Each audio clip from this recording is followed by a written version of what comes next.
Datang sini untuk kadang-kadang servis lah. Servis apa? Itu kipas ke, kalau tak nyala ke, kipas servis lah itu.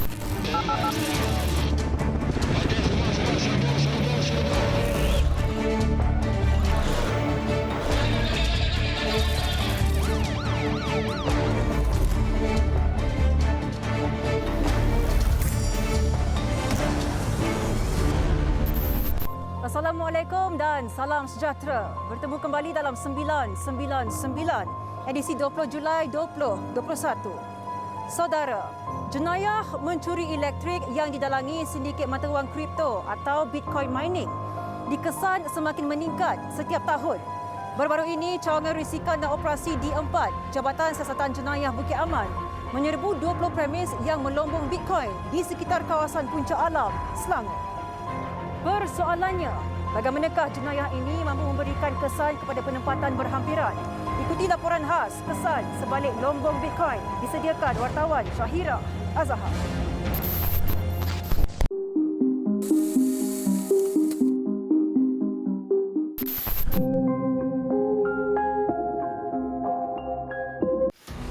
Jenayah mencuri elektrik disebabkan sindiket perlombongan mata wang kripto atau mining Bitcoin di negara ini dipercayai bermula pada tahun 2018. Malah bagi Januari sehingga Jun 2021, sebanyak 241 kertas siasatan telah direkodkan berbanding hanya 18 kertas siasatan pada November dan Disember tahun lalu. 1 Julai lalu berlaku kebakaran kecil di sebuah rumah di Taman Flora, Alor Star, Kedah sehingga bekalan elektrik terputus. Kejadian ini membongkar pemasangan mesin Bitcoin secara haram di bilik tingkat bawah kediaman itu. Kerana dia cari rumah-rumah kosong yang di kawasan perumahan. Pada pandangan dia, di kawasan perumahan ni dia dapat berselindung daripada aktiviti-aktiviti dia. Tapi malangnya bila dia buat di kawasan perumahan, dia telah mengganggu ketenteraman penduduk di sini dengan banyak kereta keluar masuk dan juga yang pentingnya gangguan elektrik yang menyebabkan kegusaran pada masyarakat di Taman Flora ini. Fatimah Fazil, 53 tahun, seorang daripada penduduk yang tinggal bersebelahan dengan rumah sindiket ini pada awalnya tidak mengesyaki sebarang aktiviti haram yang berlaku di kawasan kejiranannya. Tak sangka sama sekali. Masa yang hari Khamis tu, kebakaran tu hari Khamis dan pukul 9 malam. Hari Selasa dengan hari Rabu tu, hari Isnin, kami Kak dan suami dah nampak dah. Ada lori kren masuk. Tak tahulah dia buat apa kan. Lepas tu dekat bilik belakang tu dengar drill. Hari-hari dengar drill. Dalam pukul 9 tu, barulah betul-betul dia meletup dan padam semua. Satu lorong ni lah. Blackout. Jam 11 malam, sepasukan pegawai dan anggota bahagian maksiat, perjudian dan kongsi gelap di-7 Jabatan Siasatan Jenayah Ibu Pejabat Polis Kontingen IPK Kedah telah menyerbu rumah berkenaan. Sindiket dipercayai telah beroperasi di kediaman ini selama seminggu. Pihak polis menahan 4 lelaki berusia 16 hingga 41 tahun yang dipercayai sebagai ahli sindiket berkenaan. Pasukan Jabatan Siasatan Jenayah D4 Bukit Aman telah menjalankan kerjasama bersama Syarikat Tenaga Nasional Berhad semenjak tahun November 2020 sehingga kini. Malah terdapat peningkatan kes dari tahun lalu sehingga kini.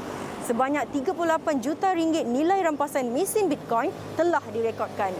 999 mendapatkan perincian maklumat daripada Ketua Penolong Pengarah D4 SAC Razimi Ahmad.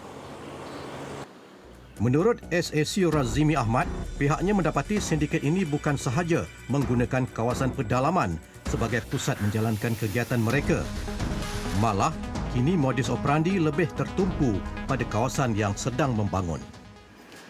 Ada perbezaannya dengan tahun lalu kerana kali ini sedikit lebih menumpukan pada bangunan-bangunan komersial yang baru siap dibina bagi mengelakkan kegiatan ini dikesan oleh pihak berkuasa dan juga masyarakat setempat serta pihak Tenaga Nasional Berhad. Bagi kegiatan mencuri elektrik, pihak berkuasa telah mengesan 3 lokasi yang memiliki jumlah kes yang banyak. Antaranya ialah Negeri Selangor, Kuala Lumpur dan pusat perindustrian.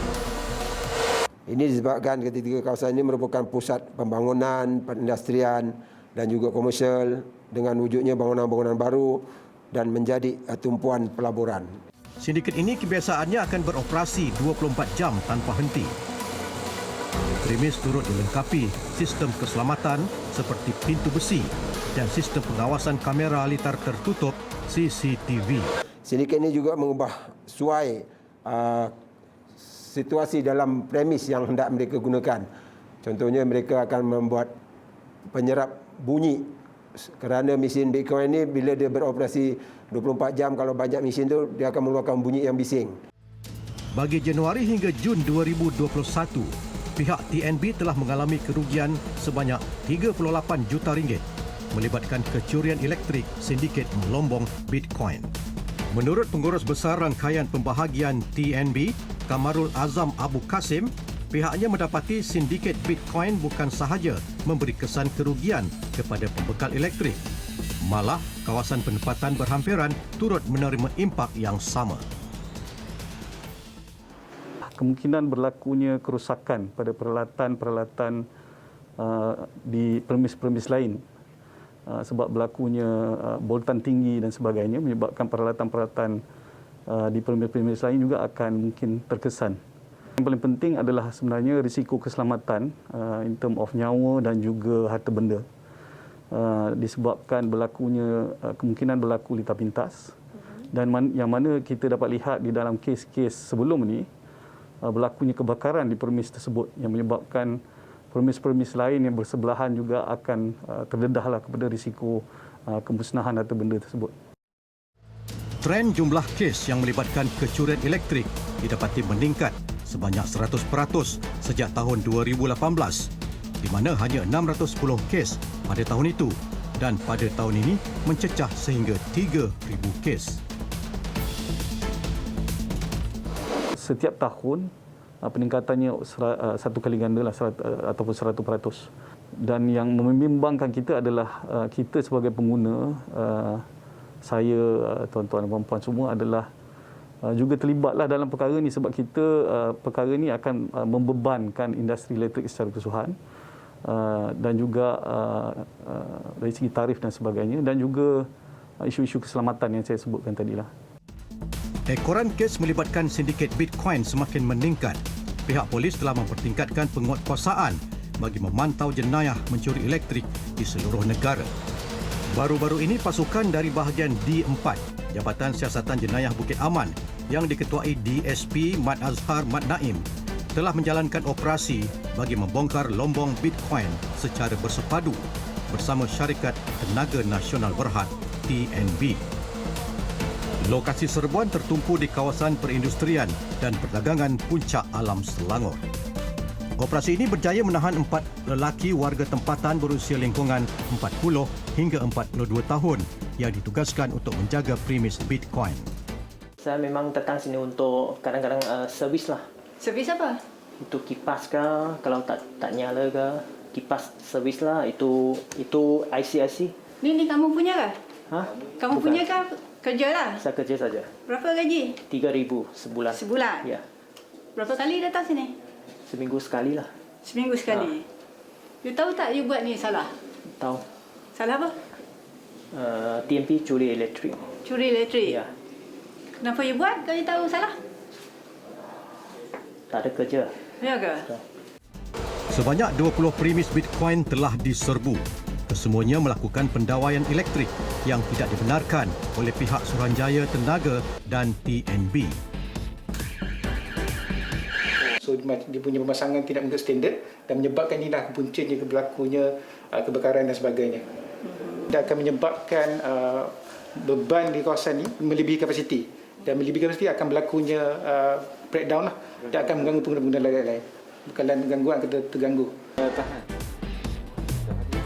Kebiasaannya, sindiket ini akan melakukan pemasangan kotak meter elektrik dan meletakkan di setiap premis bagi mengaburi pihak berkuasa. Ada apply untuk supply melalui TNB, register dengan TNB melalui meter ni. Tetapi meter ni hanyalah untuk kata mengaburkan pihak TNB dan pihak berkuasa. Tiada penggunaan digunakan. Sebaliknya menggunakan penyambangan haram tadi untuk mendapatkan bekalan dari premis tersebut. Operasi kali ini berjaya merampas 1,364 mesin Bitcoin, 20 set komputer, 37 unit router dan beberapa peralatan lain. Hasil rampasan mencecah RM500,000. Laporan Syahira Azhar, 999.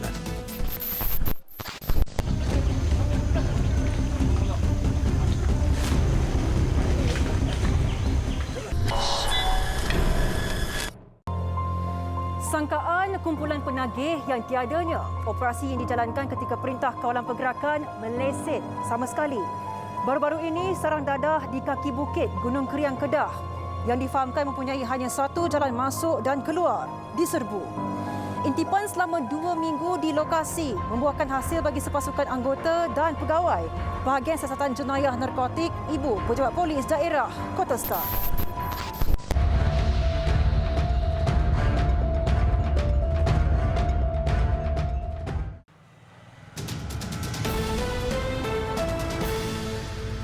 Ops sarang dilancarkan pasukan narkotik Ibu Pejabat Polis Daerah Kota Star mensasarkan sebuah port penagihan dadah di kaki bukit Gunung Kriang, Kedah. Operasi diketuai Asisten Superintendent Muhammad Razzi Abdul Rahim memasuki kawasan sasaran seawal jam 5 pagi sebelum bersembunyi bagi mengelak daripada dikesan penagih. 2 penagih pertama ditahan seawal jam 7.30 pagi dengan memberi alasan kononnya masuk ke kawasan ini untuk membaiki motosikal. Susulan itu pada jam 9.40 pagi, 4 lagi penagih berjaya ditahan dan ada di antara mereka tidak menyedari kehadiran anggota polis di kawasan itu. Malah ada di antara mereka cuba melarikan diri namun gagal kerana laluan keluar telah dikepung.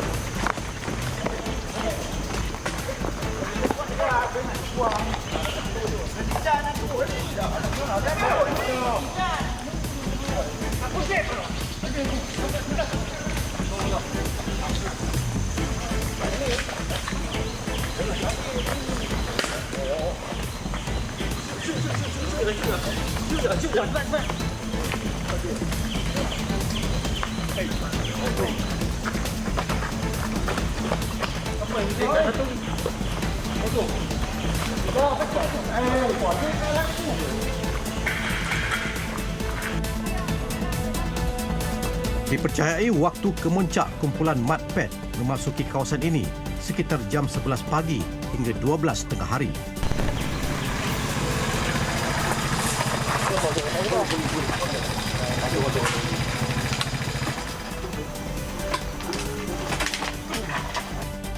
Antara yang ditahan, penagih berusia 60 tahun yang menjadikan lokasi ini sebagai tempat melepaskan gian ketagihan dadah jenis heroin.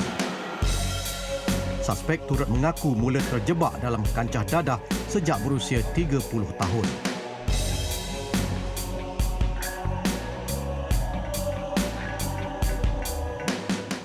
Kau tak boleh berhenti? Berhenti tak? Berhenti Ustaz. Dia tak boleh, tak boleh. Dia rindu ya kadang-kadang. Oh, rindu juga. Kadang-kadang katuk apa? Katuk paku muka tak cari.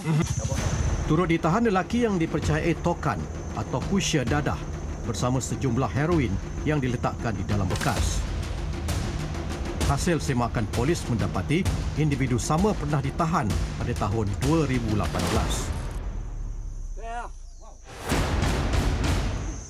Ha? Satu je apa? Mana? Anda tolak apa? RM20 tu ah. Satu 20. Habis ya? Ha? Habis sejauh ni. Tak banyak-banyak tu boleh lah sampai petang. Dulu anda kat sini bukan sampai ke apa? Tak tentu. Tak tentu kadang awal kadang lewat tu. Bawa banyak selalu bawa? Bawa banyak tu lah dalam 2G tu lah. 1G 2G. Turut ditahan seorang penagih yang juga orang kurang upaya OKU, cacat pendengaran dan bisu. Suspek merentas daerah dari Citra ke Alor Star semata-mata untuk mendapatkan bekalan.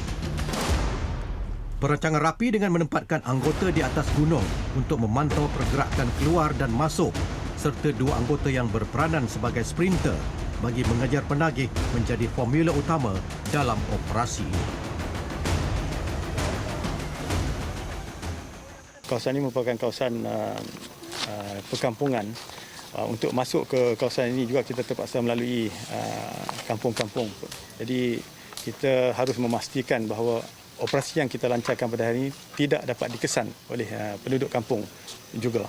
Kerana jika penduduk kampung, mereka ini terdiri pada orang kampung, jadi maklumat akan sampai kepada mereka bahawa polis telah masuk. Jadi kita terpaksa masuk seawal 5 pagi dan harus berhati-hati untuk mengelakkan maklumat bocor. Minta don. Operasi berakhir jam 3 petang ini berjaya menahan seramai 35 penagih dan tokan dadah. 3 daripada mereka disiasat mengikut Seksyen 12/2 Akta Dadah Berbahaya 1952. Manakala selebihnya di bawah Seksyen 15/1(a) Akta Dadah Berbahaya 1952. Manakala 3 orang lagi merupakan orang yang dikehendaki di Alor Star, Johor Bahru dan Kajang kerana kesalahan dadah. Kesemua mereka turut dikenakan kompaun RM1,500 setiap seorang mengikut Akta 342 Peraturan-Peraturan Pencegahan dan Pengawalan Penyakit Berjangkit 1988 kerana keluar dari rumah tanpa sebarang alasan munasabah.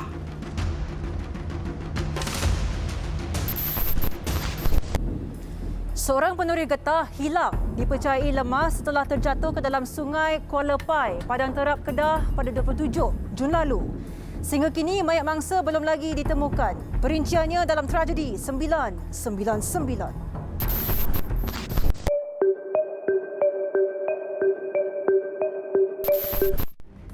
Keluarga mangsa Muhammad Syahril Hamid, 30 tahun, mula menyedari kehilangannya kira-kira jam 10 pagi.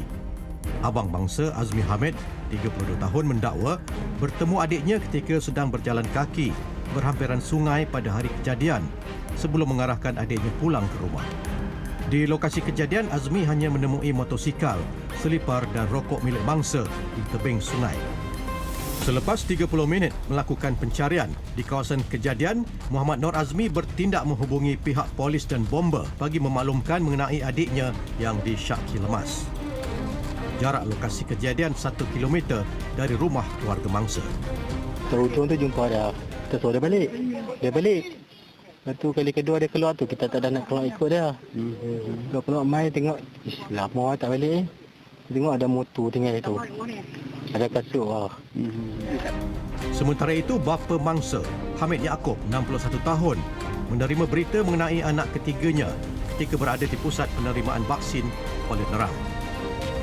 Hamid turut reda dan pasrah dengan kejadian itu dan menzahirkan ucapan terima kasih kepada agensi penyelamat dalam usaha mencari anaknya itu. Namun, naluri seorang bapa kuat mengatakan jasad anaknya tersangkut pada kayu yang berada pada kedalaman 5 meter. Sebab dengar kata dalam tu masa lepas tarik kayu tu masih ada rasa bau. Tapi lepas buat pun tengok tak nak ubah kayu pun tak berapa boleh ubah apa tengok. Dia dah tahu tengok. Sama ada apa nak mati lagi ke, nak terus ke, tak tahu lah. Tapi harapan Pak Cik memang dah pasal dia bau tu ada. Kemungkinan ada kat tu. Tapi tengok kata nak ubah kayu pun tengok tak berjaya pun ubah. Hamid juga mengharapkan jasad anaknya itu dapat ditemukan secepat mungkin.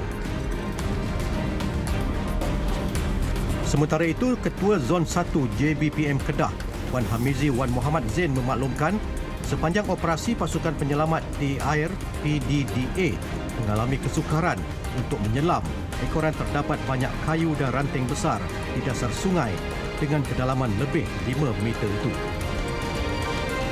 Kita juga mengambil kira faktor-faktor dari segi arus yang agak deras dan juga halangan-halangan bentuk kayu dan ranting yang banyak berada di dasar sungai itu sendirilah. Jadi faktor-faktor tersebut yang beberapa kawasan yang amat berisiko tinggi untuk diver kita. Operasi mencari dan menyelamat membabitkan 75 anggota polis diraja Malaysia termasuk pasukan polis marin, Jabatan Bomba dan Penyelamat Malaysia dan Angkatan Pertahanan Awam Malaysia. Menurut Ketua Polis Daerah Padang Trap, Deputi Superintenden Mulkiaman Manzar, radius pencarian mangsa sehingga jarak 10 km dari lokasi mangsa terjatuh. Namun pihak penyelamat gagal menemui mangsa sehingga hari ini. Walau bagaimanapun, jika ada petunjuk baru, kita akan sedia turun balik untuk mengesan mangsa. Dan penduduk di sini telah diberi nasihat jika perlu apa-apa bantuan, boleh hubungi pihak bomba ataupun polis untuk kita turun serta-merta untuk membantu. Menurut DSP Mulkiaman lagi, setelah perbincangan dilakukan bersama agensi penyelamat dan ahli keluarga mangsa, operasi SAR dihentikan sementara. Bagaimanapun, sekiranya terdapat sebarang petunjuk baru, operasi akan disambung semula.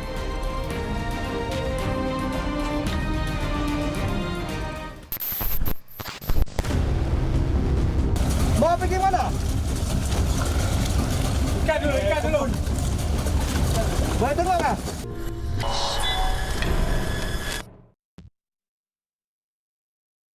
Terlalu dekat dengan Pulau Sebatik dikenal pasti menjadikan punca daerah Tawau menjadi transit aktiviti penyelundupan. Justru itu, Polis Kontingen Sabah memperhebatkan lagi op benteng di sempadan negara Malaysia, Indonesia di daerah terbabit untuk memastikan aktiviti penyelundupan dapat dibanteras dan warga asing tidak akan bolos ke negara ini.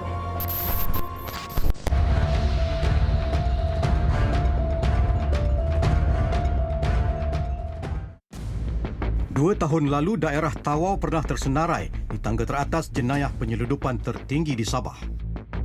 Kedudukan geografi daerah ini yang terletak bersempadan dengan Indonesia antara faktornya.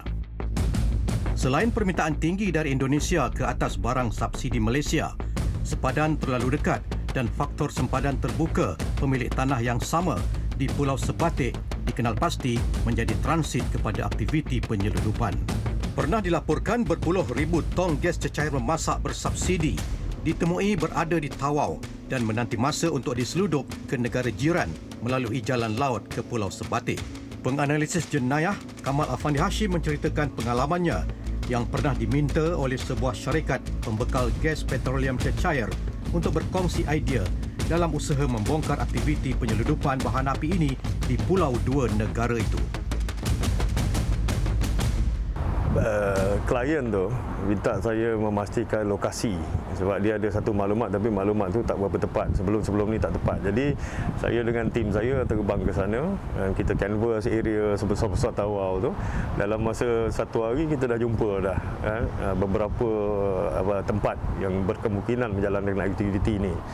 Kemudian hari kedua kita dah dapat tahu spesifik dekat mana apa semua, kita buat tinjauan udara pakai drone apa semua, sehinggalah physically saya masuk tempat tu. So saya tengok sendiri. So walaupun primary objektif kita adalah untuk mendapatkan tempat kat mana tong dia kena curi ni, tapi kita mesti tengok rantaian dia juga. So apa dia buat dengan tong ni? Adakah dibawa balik ke Semenanjung ke apa?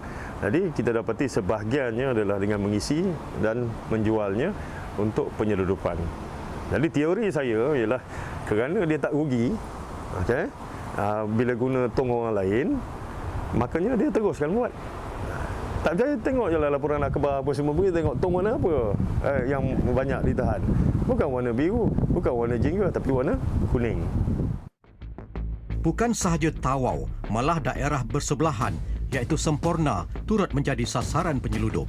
Pasukan Polis Marin Sempurna yang menjalankan op benteng COVID Januari lalu berjaya mematahkan cubaan menyeludup keluar 1,075 liter minyak petrol yang dimuatkan dalam 43 jerigen bernilai RM1,978 dan 48 kotak mengandungi 816 paket plastik minyak masak bernilai RM2,040.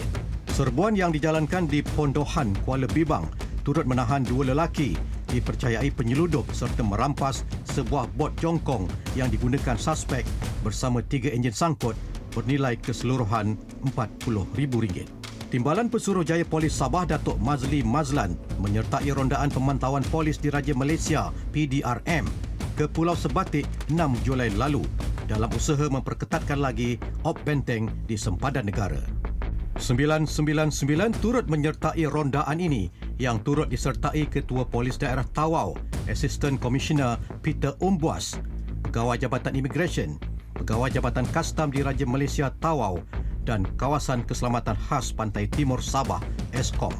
Pemantauan menggunakan aset laut Pasukan Polis Marin Sabah ke Pulau Sebatih turut disertai pemantauan udara menggunakan pesawat AW139 dan AS355N. Perjalanan melalui Kampung Sungai Haji Kuning dan Kampung Sungai Melayu melintasi Burst Point, Batalion ke-14 Pasukan Gerakan Am PGA. Kedudukan sempadan di kawasan terbuka dan hanya selangkah melangkaui sempadan dipercayai memudahkan sindiket penyeludupan menjadikan daerah Tawau sebagai transit barangan seludup, khususnya barangan bersubsidi dari Malaysia.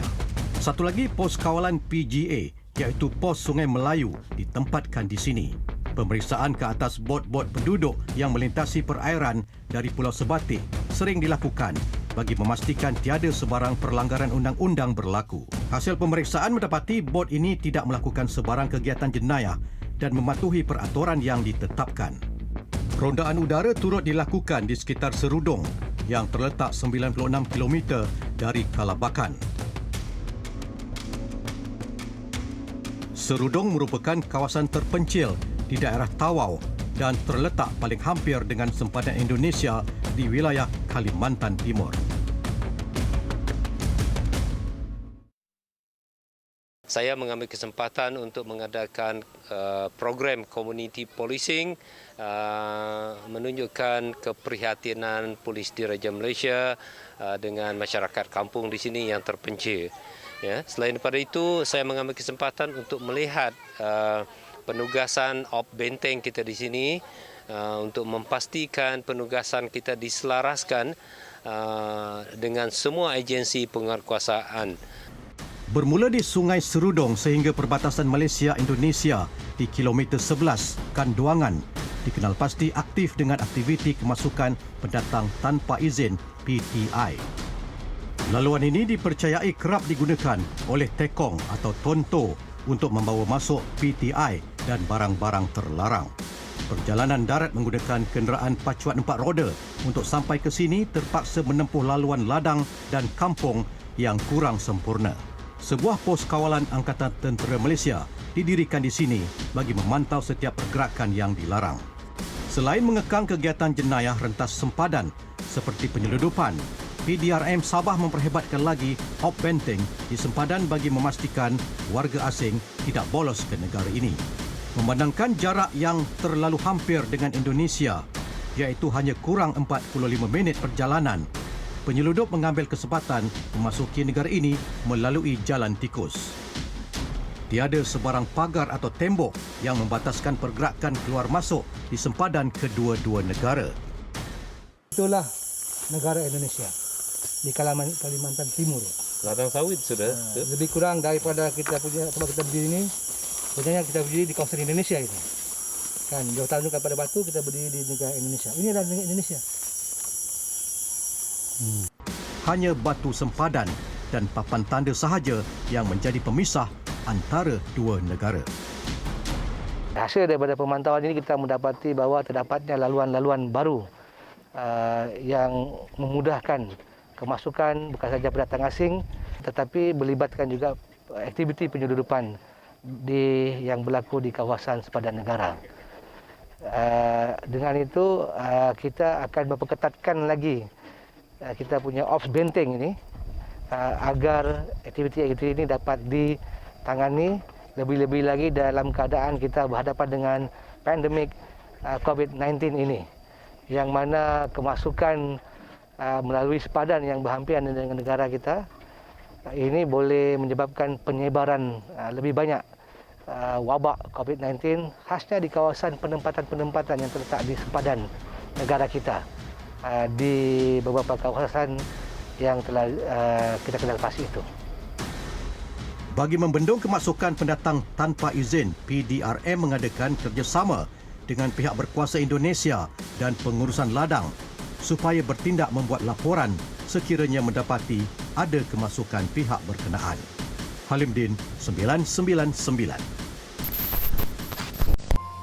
Gara-gara ingin mendapatkan suntikan vaksin dengan mudah dan cepat, seorang wanita warga asing sanggup menyamar sebagai rakyat tempatan. Namun, tindakan suspek mengundang padah apabila dokumen yang digunakan didapati milik individu yang lain. Perinciannya dalam rangkuman Kejadian Jenayah Seminggu 999.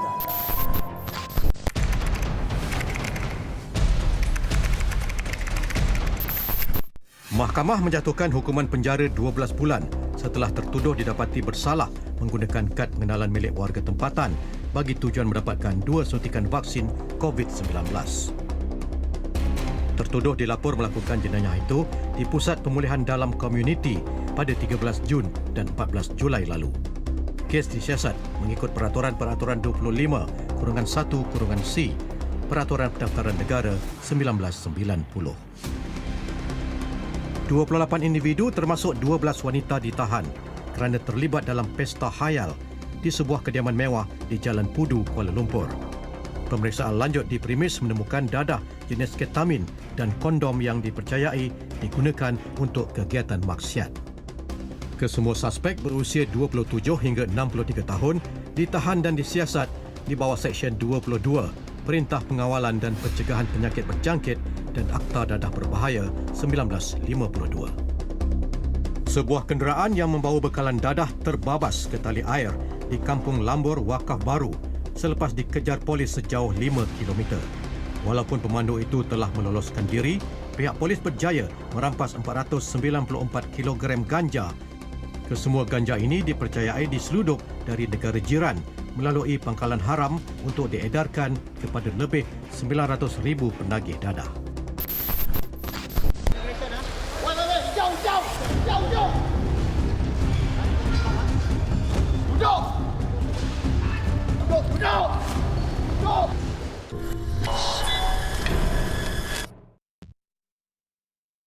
Tutup, tetapi rupa-rupanya beroperasi secara senyap. Siapa sangka serbuan yang dijalankan Jabatan Imigresen Malaysia kali ini berjaya membongkar kegiatan pemilik kilang pelupusan besi yang membenarkan 229 warga asing untuk bekerja ketika tempoh Perintah Kawalan Pergerakan dilaksanakan. Ikuti perinciannya bersama wartawan Syahira Azhar.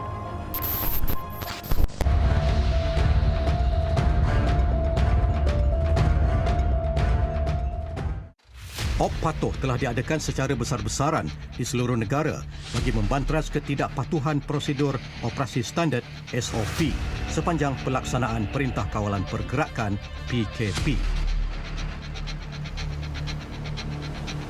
Jabatan Imigresen Malaysia turut sama menjalankan operasi bersepadu bertujuan mengurangkan kes jangkitan COVID-19 yang masih tinggi ketika ini.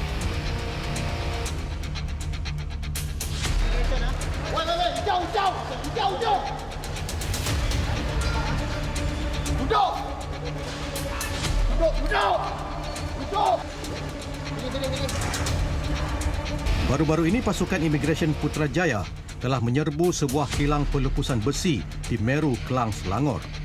Operasi dijalankan pada jam 11 pagi dengan kekuatan seramai 90 pegawai imigresen dengan dibantu 35 pegawai daripada pelbagai agensi.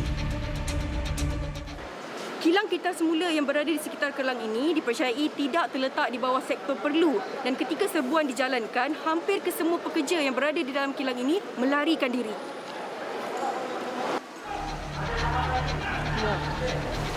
Pakai baju. Kita immigration, kita mau cek.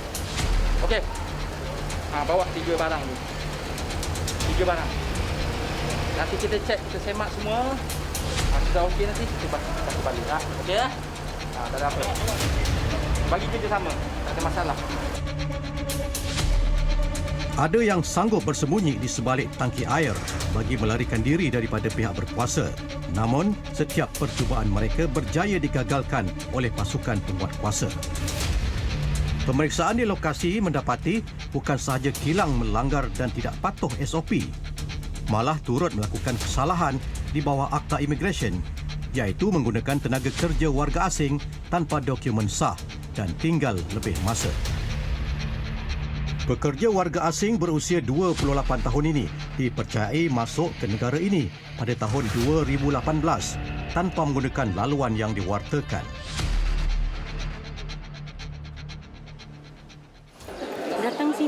melalui apa? Naik kapal ke?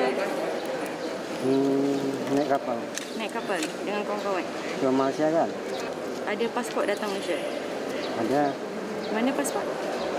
Sudah hilang, beg saya dicuri. Beg dicuri bila? Sebelum kemari lah. Masih hidup pasport? Pasport sudah mati lah.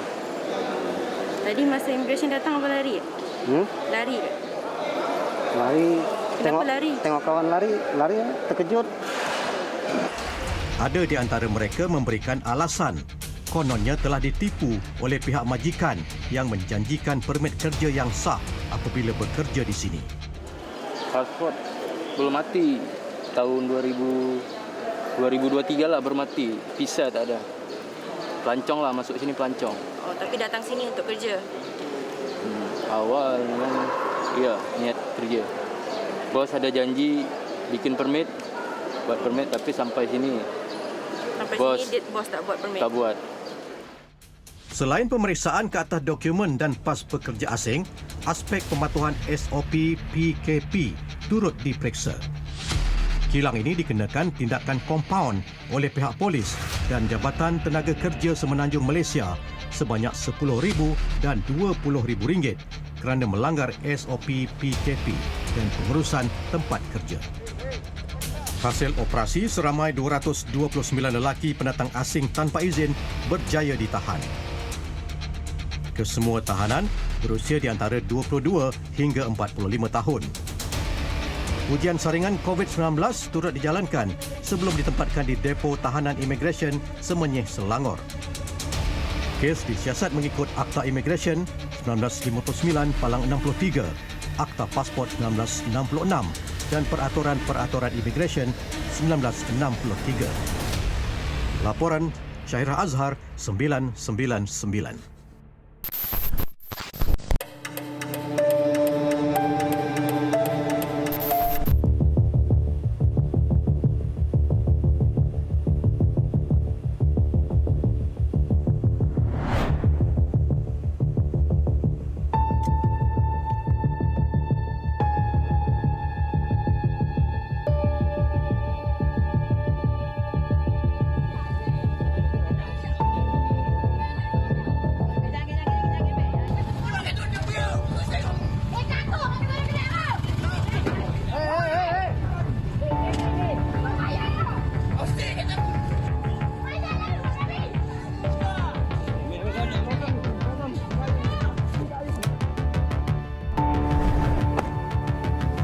Kerana pulut, santan binasa.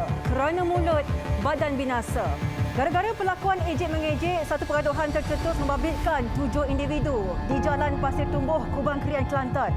Rakaman video kejadian berdurasi 3 minit 37 saat itu menjadi tular di media sosial termasuk laman Twitter sehingga mencecah 240,000 jumlah tontonan.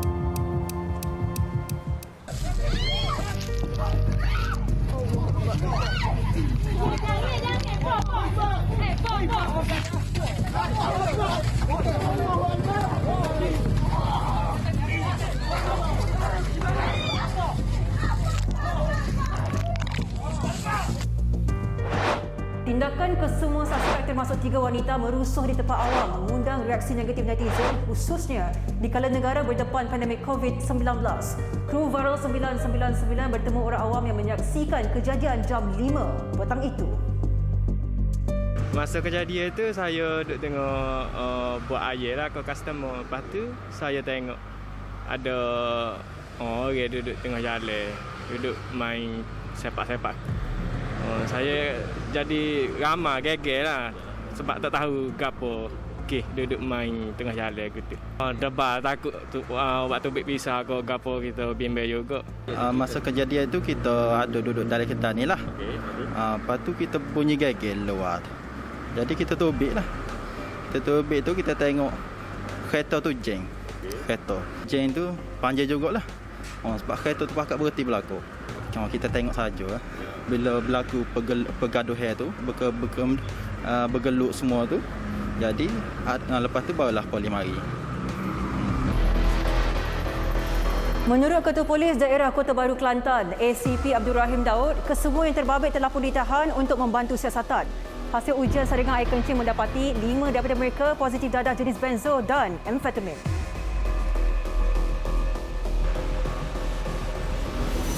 Mangsa ini dikatakan mengenali dengan pemandu motorkar berkenaan.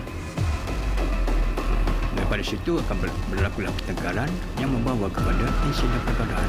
Dalam kejadian ini, mangsa mengalami kecederaan sakit di bahagian badan dan telah dihantar untuk mendapatkan rawatan di Hospital Besar Kota Baru. Sementara yang lain tidak mempunyai apa-apa kecederaan. Ada suspek yang mempunyai rekod lampau berkaitan dengan dadah dan juga jenayah. Ada suspek ini. Kesemua tertuduh berusia di antara 19 hingga 46 tahun ditahan reman selama 3 hari. Dan selain penahanan individu, sebuah kereta milik salah seorang daripada mereka turut dirampas untuk tujuan siasatan. Sehingga kini suspek masih lagi ditahan untuk bantu siasatan. Dan seorang suspek, seorang lelaki berusia 19 tahun telah dibebaskan dengan jamin polis. Sementara yang lain masih lagi ditahan. Suka saya mendesakan orang ramai khususnya masyarakat di daerah Kota Baru supaya tidak mengambil tindakan yang membelakang undang-undang ataupun tindakan sendiri. Seumpamanya dalam kes ini. Kerana tindakan kita membelakang undang-undang merupakan satu kesalahan dan ia juga boleh mencemarkan keadaan di daerah kita sendiri dengan benda-benda yang diviralkan seperti ini akan memberikan gambaran ataupun imej yang buruk kepada masyarakat di daerah kita. Kes disiasat mengikut Seksyen 147 Kanun Keseksaan kerana merusuh dan kesemua suspek berdepan hukuman penjara maksimum 2 tahun atau denda atau kedua-duanya sekali jika sabit kesalahan. Terima kasih kerana setia bersama kami sehingga ke penghujung rancangan. Dalam kesempatan ini, kami warga 999 ingin mengucapkan selamat Hari Raya Aidiladha kepada umat Islam di seluruh negara. Jangan lupa untuk kongsikan sebarang berita kejadian jenayah menerusi email, Facebook dan Instagram rasmi 999 seperti tertera. Ingat, jenayah membawa padah. Jumpa lagi di minggu hadapan. Selamat malam dan Assalamualaikum.